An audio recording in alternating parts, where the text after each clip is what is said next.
नमस्कार मित्रांनो, आताच्या क्षणाची सर्वात मोठी बातमी समोर येत आहे। चला तर जाणून घेऊया काय आहे आजचा स्पेशल रिपोर्ट। सविस्तर बातमी जाणून घेण्यापूर्वी आपण चॅनलवरती नवीन असाल तर चॅनलला सबस्क्राइब करा, बेल आयकॉन प्रेस करा। विधानसभा निवडणूक लढण्याच्या तयारीत असलेल्या भाजपाचे 25 ते 30 नेत्यांच्या शिंदे गटाने विशेषतः अजित पवारच्या राष्ट्रवादी काँग्रेसमुळे आमदारांनी उमेदवारींवर पाणी सोडलं आहे। त्यामुळे अनेक जण नाराज आहेत आणि हे नेते आता शरद पवारांच्या राष्ट्रवादीत आणि ठाकरेंच्या शिवसेनेत वरिष्ठ नेत्यांच्या संपर्कात असल्याचं भाजपाची डोकेदुखी वाढली आहे।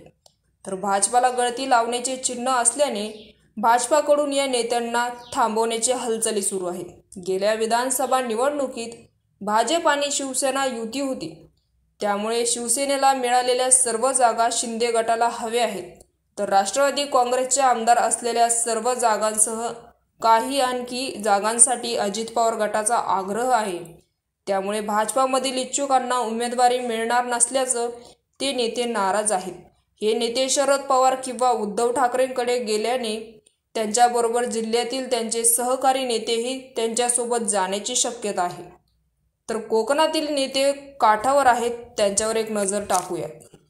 तर इंदापूर आमदार राष्ट्रवादी दत्तात्रय भरणे, भाजपाचे इच्छुक हर्षवर्धन पाटील, वडगाव शेरी विद्यमान आमदार राष्ट्रवादी सुनील टिंगरे, भाजपाचे इच्छुक जगदीश मुळूक, अमळनेर राष्ट्रवादी अनिल पाटील, भाजपाचे इच्छुक शिरीष चौधरी, कोपरगाव राष्ट्रवादी आशुतोष काळे, भाजपाचे इच्छुक विवेक कोले हे देखील आहेत। तर महायुतीत जागा वाटपाची चर्चाही सुरू झालेली नाही, मात्र त्याआधीच नाराजीची वेळ वाढली आहे।